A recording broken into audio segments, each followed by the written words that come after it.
Hey everybody, we're live now. We're live. I'm just following the Craig of the Creek channel. That was amazing.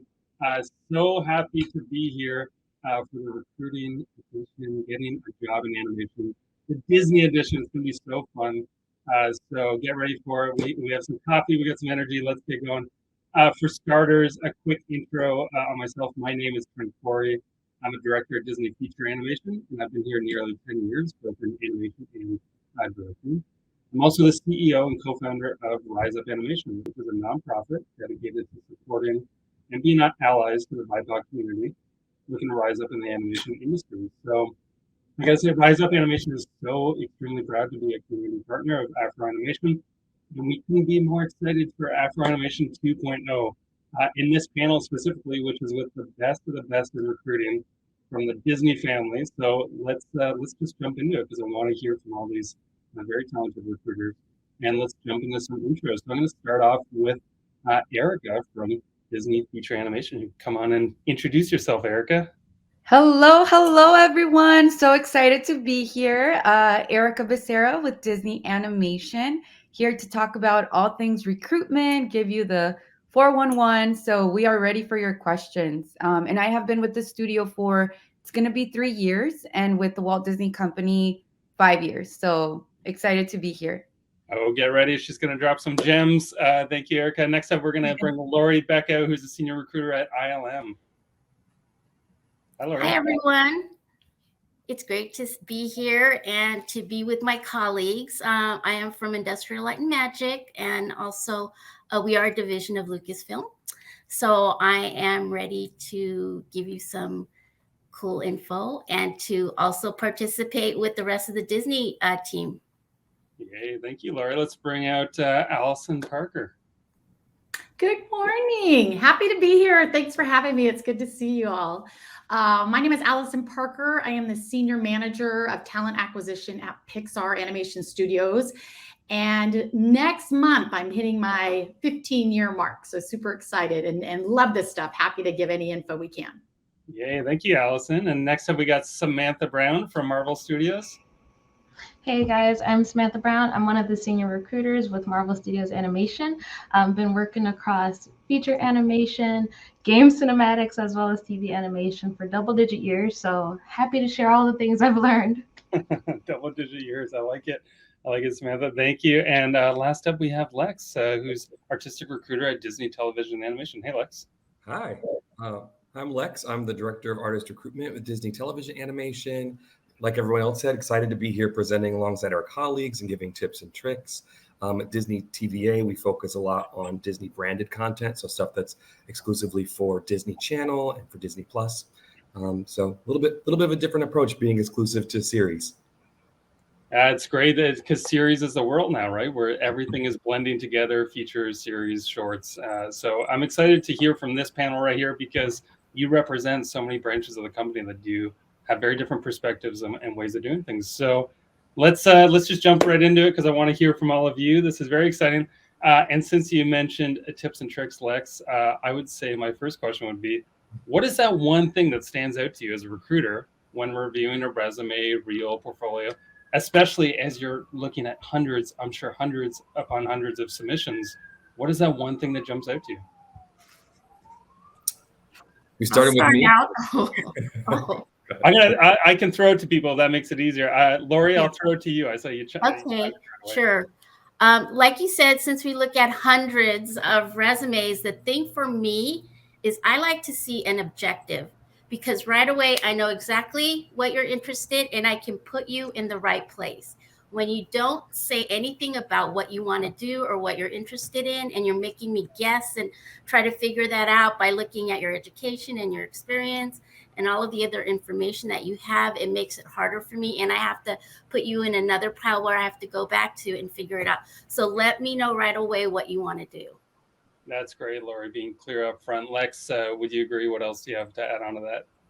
Oh yeah, I definitely agree, and I also think paying close attention to what the application materials require, which might be simple, but a portfolio and a password. When you're applying, like you can put it in your cover letter, it can be part of your resume, but we're usually going to request that from you at some point anyway, so that our teams have it for interviewing. But it's how I upfront get to look at all of your materials and decide if you have enough stuff to qualify for that role. So I think making sure that we as recruiters have access from the jump is really good so that we're seeing the best of your work. That's great, Lex. Erica, I saw you do this at password. How many submissions do you get that don't have passwords? Oh my gosh. Many of you, I'm sure, know Matt Roberts, but it is something that we are always like, we want to consider you include the password. So that is a very important one. And if I may just add one more regarding portfolios and reels, be intentional. It is definitely quality over quantity for reels and portfolios. Really think about each piece that you are including and make sure that you are showcasing something. Don't just add something for the sake of adding it, whether it's showing one of your strengths or showing a new tool that you use or literally telling a story with that shot. Make sure you are intentional. But yes, password is a huge one. I love that, Erica. And it's so important to keep in mind, especially, as you apply to studios all over the world. Some studios do want to have generalists, but on this panel, representing these studios, it's sounding like you want specialists and really you want to identify those groups. Samantha, Allison, what about from your respected studios? I'll just plus one to what everyone said so far. Think of it as speed dating. You get a few seconds or a few minutes to meet with someone. We're talking to potentially hundreds of people or seeing hundreds of portfolios a day. And so we want to make sure that it stands out, that is strong, intentional from the jump. I love that, Samantha. How about you, Allison? Yeah. Nothing is more heartbreaking than someone not including their password. So yes, I just want to acknowledge that as well. And I just figure it's on accident, obviously, but it is heartbreaking because we have to move on. So I'll just jump on that. Resumes, definitely. I like what Lori said. Clear, concise sounds simple enough, but doesn't have to be 6 pages. There's hundreds to go through. So something's got to jump out. So the more clearly it's written, the better. And then just a note on whether it's a portfolio or a reel or a piece of an art portfolio. The most comments I hear in a room is people love when they can figure out who the person is by their work. So make it a little personal too. Don't just try to aim for what you think we are looking for, but always someone will, even if it's not specific to the requirements of the job, a production designer will always point out a piece of art or a piece of work that somehow gives us an insight to who you are as a person, whether that's humor, character, whatever. So I'd add that as well. That's such a great addition, Allison, because I sit in animation reviews all the time, and there's a lot of very polished animation there, but we're always looking for that spark. What is your voice? Whether it's from your background, where you grew up, your cultural background, it's so important. So thank you for bringing that up. And I'll have to add too that I submitted a resume once with the wrong email. I forgot a letter, and I always wondered, I didn't get a job at Pixar. Was that the reason? So we'll go down that later. But that's great. Thank you for all that information. And I have to ask, does it differ for internships or training programs? I know a lot of our studios have amazing opportunities. Are you looking for certain education for that experience? How do you differentiate professional versus internship and trainee? And I'm going to kick it over to Samantha this time first.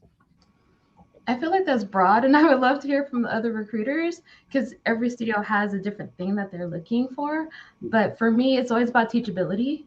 If you have some experience, whether it's in school or on independent projects, but just the teachability to be moldable, to adapt, to learn new skills, whether it's software or skill sets in whatever your craft is, that's really, really key. That's great, Samantha. Erica, would you like to add on to that?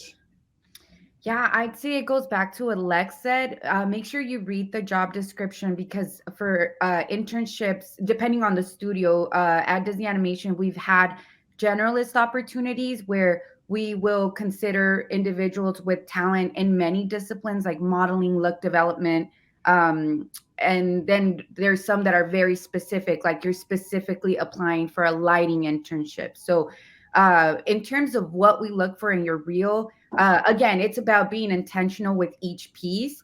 If we see a spark of like the story you're trying to tell, or also tools that you've used, make sure you reference the tools, because that gives us an idea of, have you picked up a new tool and the way that you're using it through different pieces. And then I'd say for interns, it's very important because a lot of your work will be projects. So make sure that you are listing your piece in the project. Don't keep it so vague where the recruiter's like, I'm not sure what they did here. If you call it out, that might put you in a better light, because it might make us want to learn more. That's what we look for. And just the one thing I noticed, someone was confused about password. When we say password, a lot of people protect their work so that it's not just out there in the public. So you can protect it by adding a password, and only you have that password. So if you're applying to something, you want to give it to the recruiter so that they can access your work. Thank you, Erica, for going over that. Lex, would you like to jump in there? Yeah. So for internships specifically, I think it's such a fun and kind of not super rare, but a unique enough opportunity for us as recruiters to find people who are really passionate about animation and starting their career. We don't have the same experience requirements, right, that we might have for one of our professional roles that's jumping into the middle of production.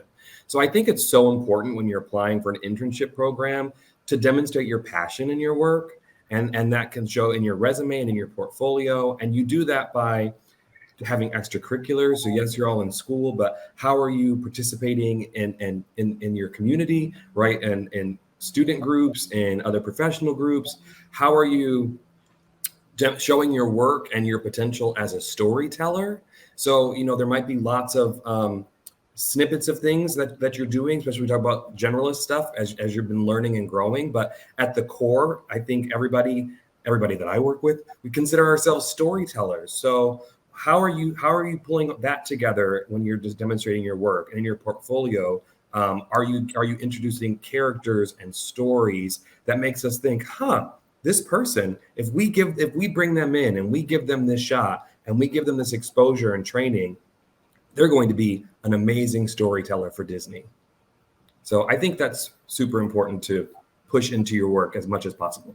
I love that, Lex, because those training programs, looking for potential and seeing who can grow, and I just love you elaborating on that. Allison, I know the Pixar has a great training and internship program. Would you like to add anything on top of that? Yeah, I think I would just add something you said, Trent, not polished. Such a difference with an intern real portfolio versus a professional. Again, in a room with animators, it'll be one expression, one tiny little move that'll get somebody an internship. Same with art and story on the creative side and TDs. It's the potential, it's the ideas. That is more important than anything polished. So that's the only thing I would add.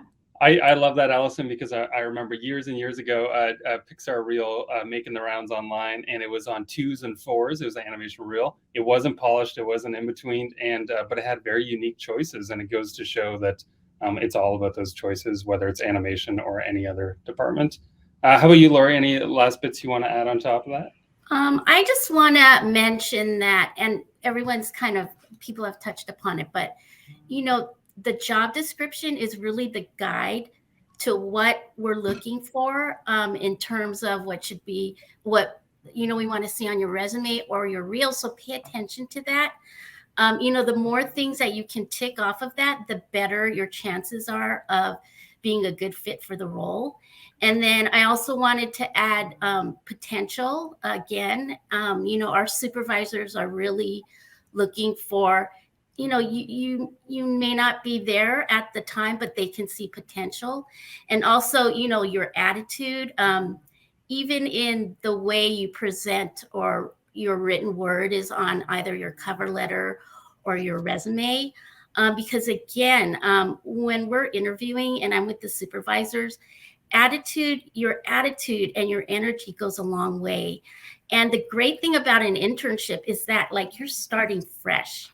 So our supervisors get to tell you or show you how they would like things done. And because, you haven't really done that much, you're not used to doing things a certain way. So they can guide you into how they would like to see things done at our studio. Well said, Lori. And I love what you're talking about, doing the research, reading the outline of that job, looking up online. I know a lot of the studios have information on their websites too. And also just add, if you don't know, each of the Disney studios here have a booth in the expo to the left of the main stage. So recruiters will be there to answer further questions on that. But yeah, I'd love to, since we touched on networking there a little bit, I know when I was trying to get a job as a Disney trainee, I spent years building relationships with recruiters, Matt Roberts and Don Yamazi, who I think you all know. And but it can be a tough thing to navigate, right? I hear this question a lot of LinkedIn messages, a lot of how do I build this relationship and not come on too strong or not come on too light, and especially the last like 2 years with the global pandemic has changed, festivals and that, and hopefully we're returning to normal. But I just love to just throw it out there and just hear if you have any networking tips and things you do or do not respond to with networking, because I think both are important. So I'm going to throw it to Allison because you're nodding. I was just being polite. No, yeah, thank you. I appreciate it. I mean, in this day and age with social media and everything, boy, networking, I think, is so much easier now than it was a long, long time ago. I think right off the top of my head, joining organizations. Sometimes for example, you can get a mentor and things like that. So there's a lot of good organizations, and I think that can give you a connection within the industry. I think there's nothing wrong. We love referrals. Most of our hiring at Pixar is done through referrals. So also connecting someone at a studio through an alumni organization, networking at a conference like CTN. Clearly we can't recruiting. I'll just speak for us all. Can't interact with everybody all the time on LinkedIn or hand out our emails from our studios, but there are many ways to get your foot in the door, and especially if you've got someone within a studio. There's conferences, social media, and networking. Yeah, I love that. Lex, would you like to build on that? Yeah, absolutely. I agree with all of that. And I think talking about like the time we have to respond to stuff on LinkedIn, I think it's important to create some framework that, when we have open positions, we in the recruiter seats are managing a lot of communications with our stakeholders. We're usually working on multiple positions. And so we're working out issues about process, getting to understand the job descriptions. And that might be for 10 or 15 jobs. Some of us have more than that at one time. And then we're trying to engage with candidates with referrals. Of course, we mentioned like that being so important as we prioritize. So there's a lot of communications going on. And I think that's context for why we might not be as responsive on LinkedIn and to getting outreach from people who we don't necessarily already know. So I think it goes to what was already being said in some ways, to be really thoughtful and intentional. We want you to shoot your shot, but are you reaching out to a recruiter about a job that we're actively working on? I think that's important. If you see a posting, you see an opportunity, that's something that you can speak directly to us, and it's on our plate right now. We want to see candidates that can fill one of those open opportunities. And then when you're doing that, are you, again, being intentional, being thoughtful about our time? Are you sending us your materials again? Are you sending us your passwords again, even if it's through LinkedIn? Because that's your time. If you message me saying, hey, I saw this job, can I apply? Can I send you my resume? That might have been your shot. Like it wasn't already there. And then I might say yes, but get buried in work before I look at it again, right? So I think that's a very long-winded way of saying think about what our intentions are, which is ultimately going to be to meet the needs of our studio. So if you can reach out to us when it feels appropriate, because there's an open job you're interested in, that makes sense for us, and then you're more likely to get a response. And if you include your materials at that time, you're more likely to get a response. That's great. And Lex, I love what you're saying about making it easy for all of you, because again, you're looking at hundreds of portfolios. I'm sure you're all working many hours and just making that the easiest for you to click and get into things. Samantha, do you mind building on that from a Marvel perspective? How do I get a job at Marvel? How do I network there, Samantha? And I think you said the perfect word is relationship. Sometimes, when candidates are shooting their shot, it's, hey, give me your time right now. I would love to do that, but you wouldn't approach a person in a grocery store like that. So it's really hard to approach us like that because we just don't always have that kind of time. So yes, be intentional. Give us all of your work and then apply online. And then when we see your name in our LinkedIn, on our social media, on Instagram, link, whatever, it's like, oh yeah, that person that reached out or that person that I met at that conference. And it makes a faster connection because it's relationship. Yes, that's so important, Samantha. And Allison touched on something too, just saying, finding a mentor in networking. And I know for me, Samantha, to your point, it was finding someone that I connect with. Maybe they're from my hometown, maybe they went to my school, maybe they had a similar journey, and it makes it that more personable and not just that random copy and paste LinkedIn message. So I love that. Lori, anything to add to that? Yeah, sure. I'm going to focus on networking. And I know people feel, ugh, networking. Just think of it as making friends. Really, that's what it is. And for me, networking is really tapping into my friendships. And I mean, that's the way I got my job at Lucasfilm, Industrial Light and Magic. I knew people who worked at ILM, and I had just moved to the Bay Area. We had a little 7-year-old. My son was 7 at the time. And I got a job at Lucas Arts, which was a game company back in the day. And I started off as a receptionist. And 5 years later, I moved over to ILM. And then now, almost 30 years later, I'm still here.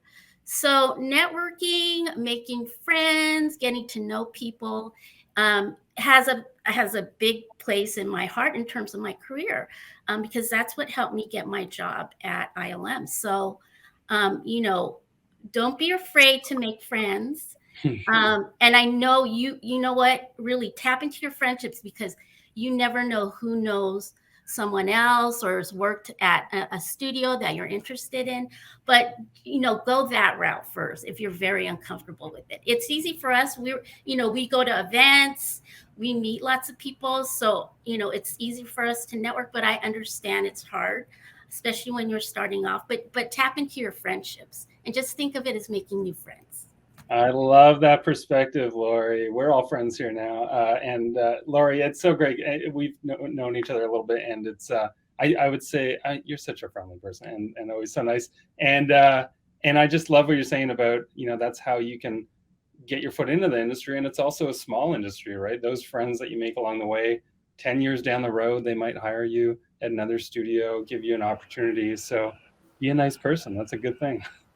If I could even add to that, because I agree with everything Lori said. And I also think when you're networking and we talk about friendship, it's not just networking up. It's not just finding the person who can do something for you right now because they're in the position, right? It's networking across all levels. It's looking left and right to the people next to you in class and looking at the people who are beneath you, because you just don't know where anybody in this industry is going to go.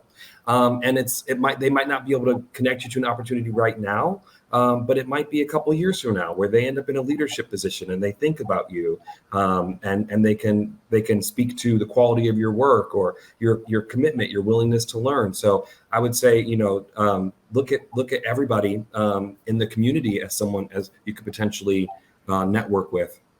I love that, Lex. That's well said, because we're all just working with other human beings, and they can feel when you're trying to network for the job and manage up. So well said, Lex. Erica, would you like to add anything on top of the networking point of view? I was literally gonna say that, but I will also no, we're on the same page, Lex. This is good. At least we're consistent. But the one thing I will add is don't underestimate honing in on your craft. Like nowadays with LinkedIn, social media, you really can put work out there that will start a conversation.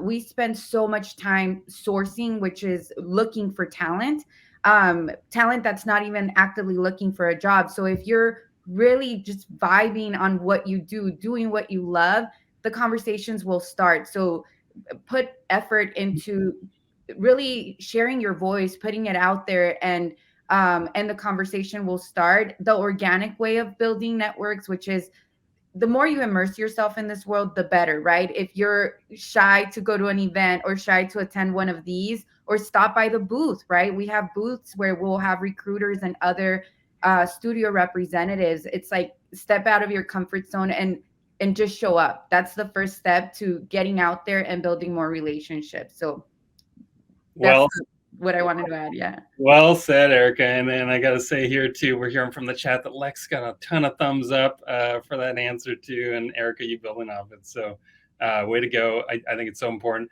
And, you know, Erica, to your point, I'm just going to jump back to a previous question I'm seeing here in the chat, which is from Dimitri in the audience.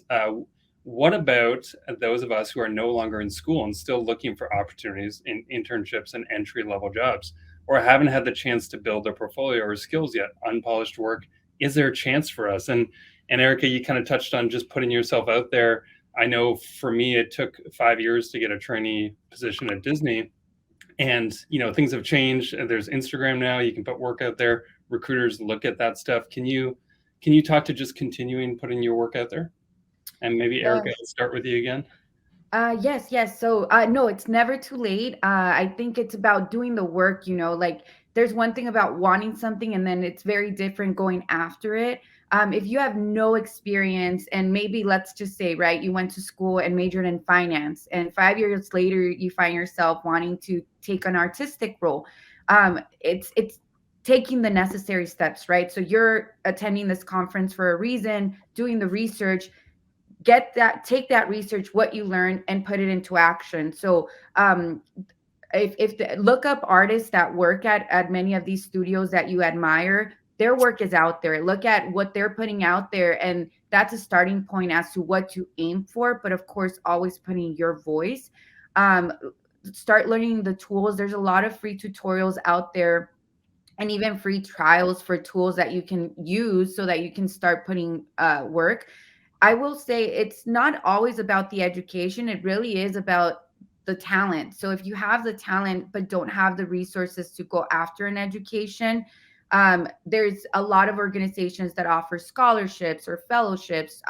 So don't take no for an answer. Just be relentless, but put in the work. So start off, even if it's really bad, just start putting something on and build your way up. Take the feedback, readjust, and then continue to build your way up. But you won't get anywhere unless you start. Like speaking from someone that came from the business world into animation, it's all about really genuinely being curious, learning, and taking action. Thank you, Erica, for elaborating on that. That's great. And I'm seeing one more question here in the chat from Starlin, who's Starlin I know from Rise Up. She's a Rise Up participant. Do you offer any kind of training programs? Hi, Starlin. Great question. I'll throw out there to the group. Most of you post them on your websites. Erica, you just mentioned doing your research and making sure you're looking everything up. Does anyone else want to add to ways to find out about internships or training programs? I'll throw it out to the group. Yeah, I can talk specifically to Pixar. There's great resources online called Pixar in a Box, and Pixar connected with the Khan Academy. And so every artist has done one on what is animation down to the nuts and bolts, and they give recommendations and things like that. And I want to just add, we sort of have a joke here. People who work at Pixar never gave up. So everybody's got a story, and I, you know, and how many times, Trent, I hear your story, like how many times, this isn't to discourage you, but how many times it might have taken someone to apply. But there's a great story I just want to share real quick, and a shout out to an amazing animator here named Jamie Ryan. She has no idea I'm even doing this, but she went to school and graduated, never got a job and ended up working like for a fire department in their office for, I don't know, like 7 years, and kept staying in touch at the time with our head of animation. And she kept doing online classes and online schools, because some interns have some kind of criteria. So we're not going to hire somebody who's got professional experience, but you've got to be continually learning. And so, gosh, I don't even know what it's been, 5 years now. She finally got in, but there is someone who never gave up, and again, had to get a real job, as they say. but kept learning. And so I also just want to encourage, do not give up if this is your passion and this is what you want to do. She is a perfect example of someone who did it. Way to go, Allison. That's perfect, because I know we talked to a lot of students through Rise Up, and they say, I just graduated and I can't get a job. It can be tough out there, and continued education, same thing for myself. I needed that to get a job, and I'll say we all learn at different paces, and that's okay. And I love what you're talking about, just continuing that curiosity for the job and the disciplines. So well said. If I can clarify, Allison brought up a great point. For internships, you do have to be in school from, I want to say most, if not all of them. So I do want to clarify that there will be an education requirement, but sometimes for trainee programs or professional positions, it really comes down to your real portfolio, especially professional positions. It's the real and portfolio. So that's where, for those of you that are saying it's too late for me to go back to school, really take the resources that you can and put together the reel and portfolio to apply for those types of roles. That's great, Erica. And I'm sure every company, and just even outside of Disney too, have their own requirements, whether it's 2 years after school or 5 years. So make sure to check out those details. But there's lots of opportunities out there. So do your research for sure. That's great. Thank you for talking through all that. I'm going to change topics a little bit, but it definitely has to do with networking, and I'd love to hear, because I know at Rise Up Animation, we believe that the future of our industry really does depend on more inclusive and diverse storytelling. And being at Disney, I'm seeing the efforts firsthand. Can you speak from a recruiting point of view, what the mission is at your studios and kind of strategic approach towards diversity at the studio and making a change? And I'm going to throw that over to Lori right off the bat. Okay, sure. Visual effects, which has like the hardest time with diversity in the entertainment industry, but we are taking that challenge on because we want to make a change. So we are definitely increasing diversity across all levels at our studios. And from the talent perspective, we're partnering with organizations like Women in Animation, Animated. I think we've even done stuff with Rise Up Animation. So we are definitely working to that point. Additionally, we're looking internally to promote women and people of color into higher leadership levels. So that really is kind of what we're looking to do.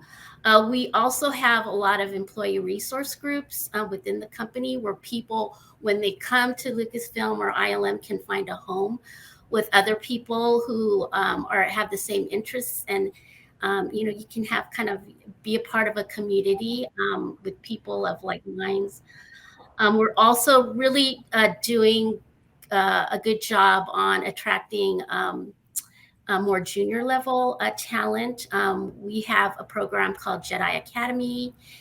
And for one of our areas, 5 of the 6 people in San Francisco were diverse from that program. And so now that mindset is now becoming a part of mid-level and senior level hiring as well. Yeah, that's what we're doing to kind of do our part and to make things more diverse at ILM. That's great, Lori. And seriously, who doesn't want to be part of something called Jedi Academy? I mean, like, sign me up. Allison, how does that differ at Pixar, or is it the same? Yeah, I could talk about this forever. We are so incredibly passionate about diversity and inclusion at Pixar. We are all about building community. We've got, like Lori, the employee resource groups, we call them studio resource groups, refer to them as SRGs. There are different pockets of communities throughout the studio. So anyone can be a part of any of those, however they connect, identify, whatever it is. And each of those employee resource groups are sponsored by an executive. So there's a lot of accountability, which is amazing. And so our executives, they are hands-on, they are aware, they are in it. It is amazing to see. We have an incredible diversity and inclusion team headed up by Britta Wilson. And she holds everybody accountable. So there is an ownership and a responsibility to each one of us. And as folks on this panel know, you're so proud to be on the front lines and getting to watch it in action, right? Changing an industry, changing the way it looks, the way it feels, the way it sounds. That is the best part of my job. We have other things at Pixar. It starts internally too. So we have a leadership development team. Shout out to them. They have created courses on mitigating bias. So even before we interview, anybody on an interview team goes through that training. Recruiting provides inclusive interviewing training as well. So it starts there. Recruiters can bring in all kinds of diversity. I think we've always done it, but it's getting everybody else to look at things differently. And a studio that's committed to having new voices, different stories. It's about time. And so again, I could go on and on the rest of the time. So thanks for that question. Yeah. Hey, we got 22 minutes. Let's just keep it going then. That's great, Allison. And it's such a good point that recruiting has been doing that for a long time, getting the rest of everybody else on board. And I mean, I'll just throw this into the mix of this question and jump over to you, Lex, because I just love what you're saying there. And recruitment is a big part of that change. And I have to give a shout out to Turning Red, Domi Shi from Toronto, Canada. I mean, the impact of hiring those unique voices and seeing a movie like Turning Red, which is by far my new favorite movie. And also our first all-female leadership team on a film. Yes, if everyone watching hasn't seen the Disney Plus special behind the scenes there, watching that all female leadership team from producer to VFX soup to director, writer, and head of story, it's incredible. So well worth the watch. Lex, I see you're itching to talk. I was ready. Yeah. Well, I agree with so much, like everything that's been said here. And I think, to really focus in on recruiting and what this means for, I think, a lot of people who are listening now who want to be candidates is that, we are committed to telling more diverse stories. And it's not just having diverse characters in the backgrounds, right? But having those characters be at the forefront of their own stories. We want to do that authentically, which requires that we often have creative leadership that can really understand the perspectives of those characters and the settings that we have these worlds taking place in, and down the line for artists. And that doesn't exclude anybody else from being a part of the story, but we have to find ways to really talk about cultural competency and find ways to make sure that we're telling these stories authentically. And I think sometimes people who are applying for jobs and hear us talking about this language and feel like some way, somehow they might be excluded. Like, can they be a part of the Proud family? Just saying that because it's from my studio. If they're not Black, and the answer is 100% yes. We want to include everybody into these stories. What we want to make sure we're doing, though, is telling those authentically. So I think cultural competency is a great way to start thinking about the qualifications, right, for people coming into these stories. And I think, be prepared to demonstrate when you're applying for a show or you're expressing interest in a show to demonstrate and tell people in that leadership role, like, how does that story resonate with you? How do you connect with the characters? How do you plan to tell these stories? You don't have to know everything. How will you research and get more information, tap your resources so that you're telling these stories authentically? So I think, just to help people frame it from a creative perspective as an applicant, we still, of course, want to hear from everybody, but authenticity is at the core of what we're trying to do. Love that, Lex. Authenticity is at the core, and well said. Samantha, I want to throw it over to you from the Marvel perspective. Marvel's always breaking new ground too, right? Whether it's Black Panther or Eternals. How does that? What's your point of view from the recruiting department? From the recruiting department, we want our stories and our audiences to align. We want them to look like each other. But I think on the recruiting side, for me, it's helping applicants, prospects, candidates to realize that they do have an authentic voice.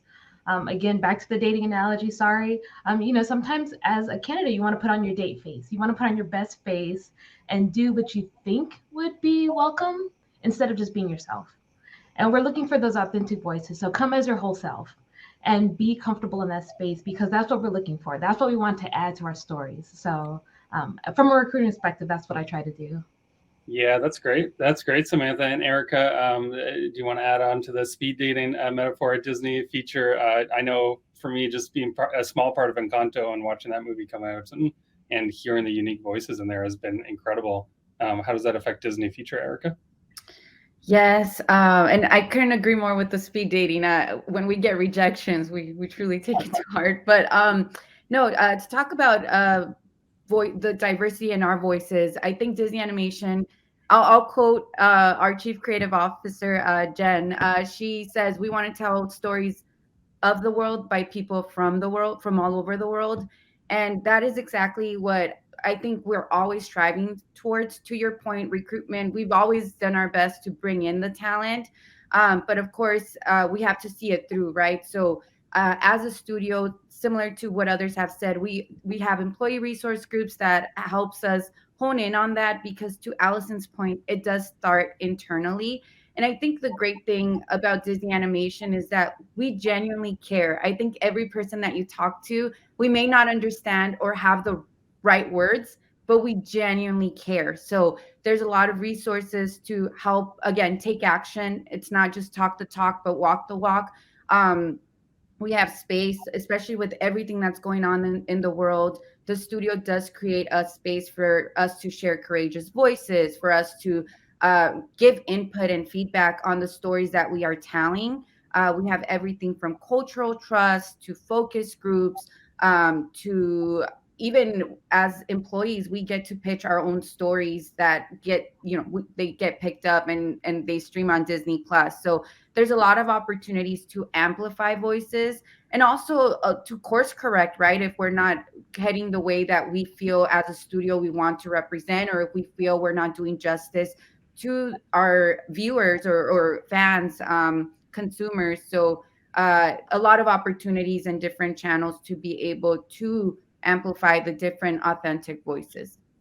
I love that, Erica, and it just, I mean, from my perspective, especially animating at the studio for years. I mean, I remember going through it on Moana and having a cultural trust come in with that movie, and what a learning experience for everybody to learn about the South Pacific people and even the nuances of everything.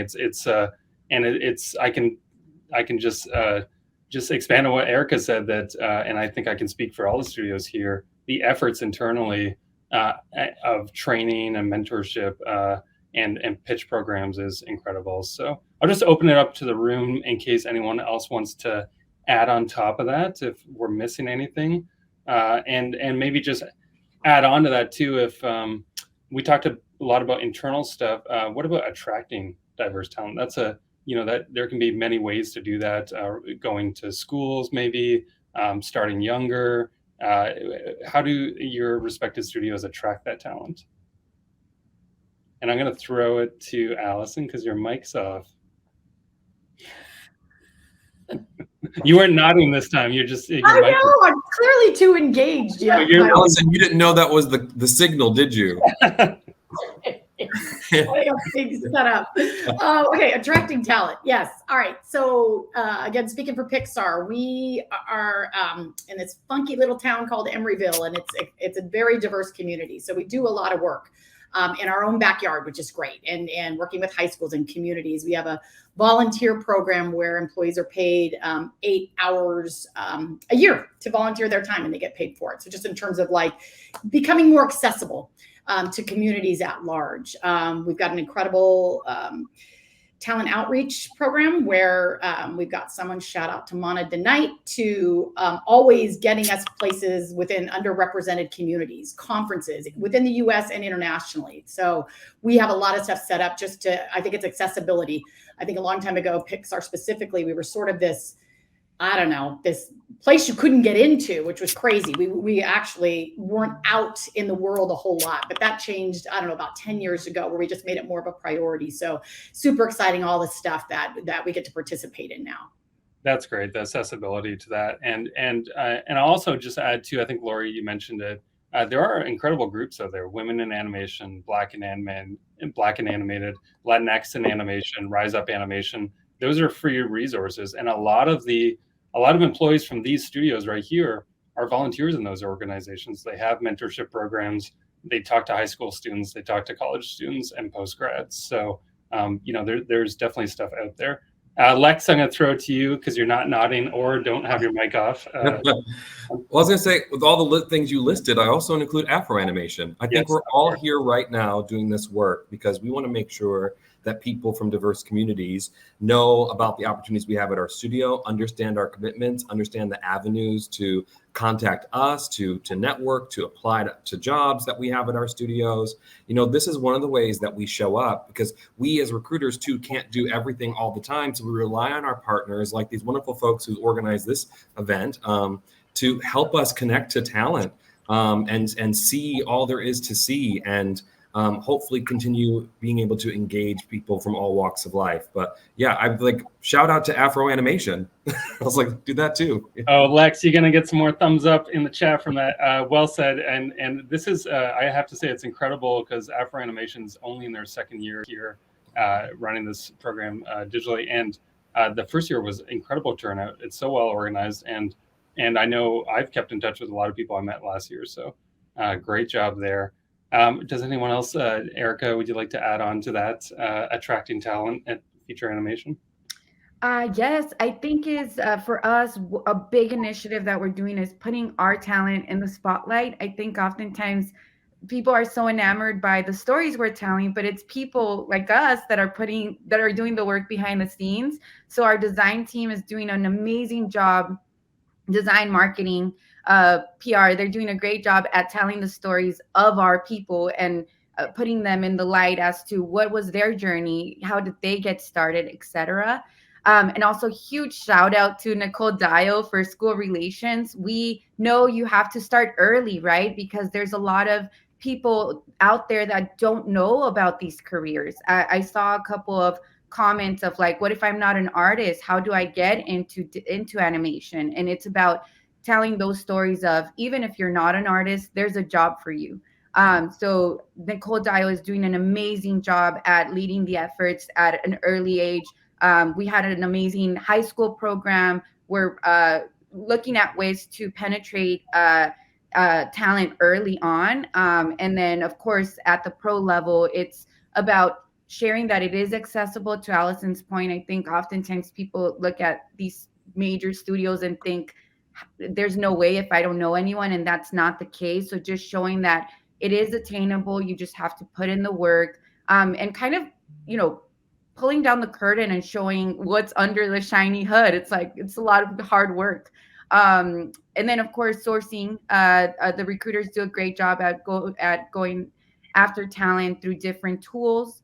And then to Lex's point, events like this where it allows us to get closer and get out there. So make sure you visit our booths. There will be additional representatives there. So Nicole Dio will be present if you want to meet with her, and other amazing recruiters from all of our studios. So make sure you stop there as well. Yeah, stop by those booths. And Erica, I'm just going to hang on something you mentioned there, which is, because I get this question a lot, is I can't draw, but I really want to work in animation. I guess I can't get a job. I can't draw like Glenn Keane or Bruce Smith or any of these people. How do I get a job?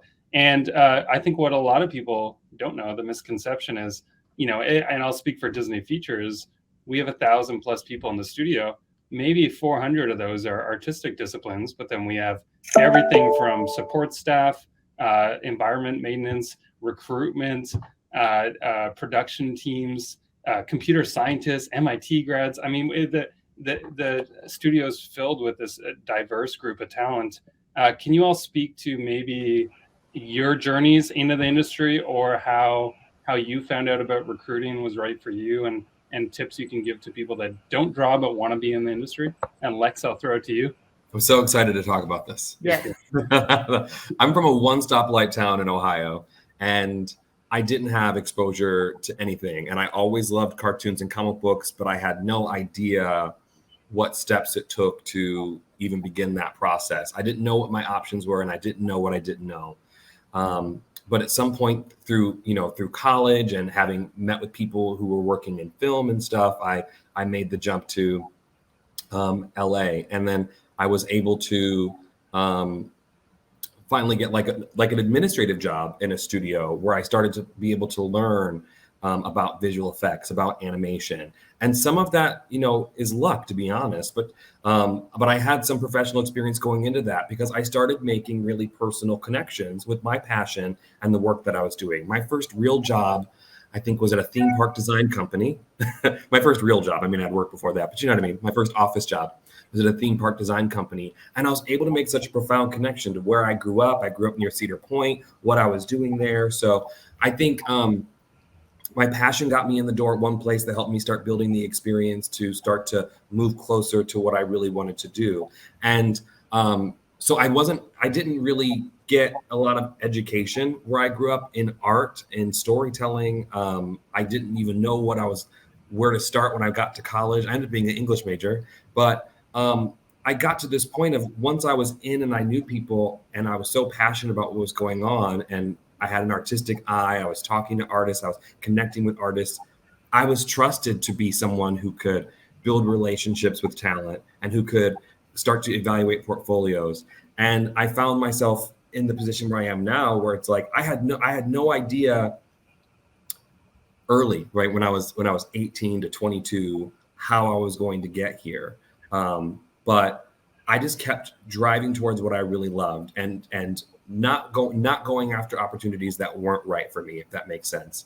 There were times when I could have strayed off for money, for whatever it might have been. And I stayed really focused on what I love and being part of the community I wanted to contribute to. And as we've said it, nonstop relationships, right? So having people who really understood my passion, what I wanted to do, and were in my corner to support and mentor me.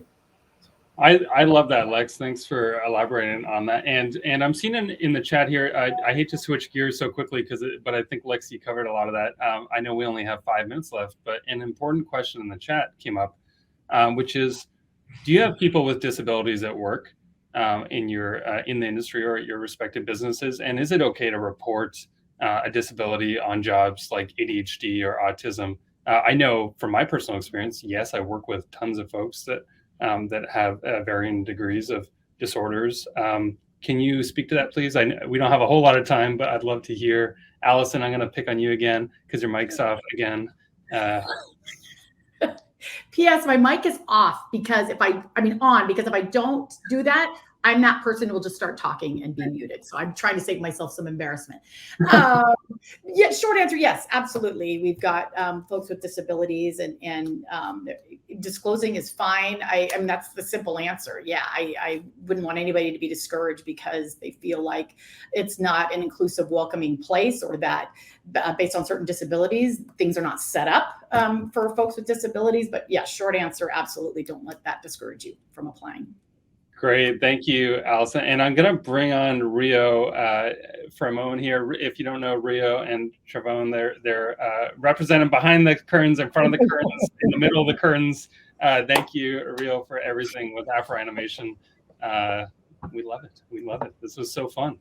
No, thank you, Trent. You did a great job. You said you were going to bring the energy, and you did. And I have to tell you, I'm looking at, gosh, a screen of 3 women, 2 men, 4 women, my apologies, and, an African-American woman. And this is what AfroAnimation is about. It's about the connection. And so I want to thank Disney. I want to thank all the studios represented here, TV Animation, Pixar, Lucasfilm. Oh my gosh, throw one out if I'm missing one. Pixar, Lucasfilm, Marvel. Television, Disney Television. What's that? Disney Television Animation. Of course, Disney Television Animation. So you guys did an amazing job. And I just want to tell the 1,000 or so people who were listening here in the Hop-In platform, and then the 50 to 100 or so that are on YouTube, and the several hundred that are on different platforms. When would you ever get a chance to be in a room with 5 recruiters from the Walt Disney Company? And we've got more for you. Tomorrow, we'll have the non-Disney edition, if you will, with recruiters from Warner Brothers and Nickelodeon and DreamWorks Animation. But I have to say, this was such a special treat. And I just want to thank you guys, and thank you not only for your sponsorship, but for being here. And I got to say, Lex, you are, you're creating such a buzz online right now. You've got your little fan base going on. So well done. Allison, I think people want you to turn your mic on more so you won't get picked on by Trent. But the response has been phenomenal to this panel. So I wanted to just jump in here. Thank you. And just ask folks to stick around for the next panel, which will be in the next 3 minutes or so.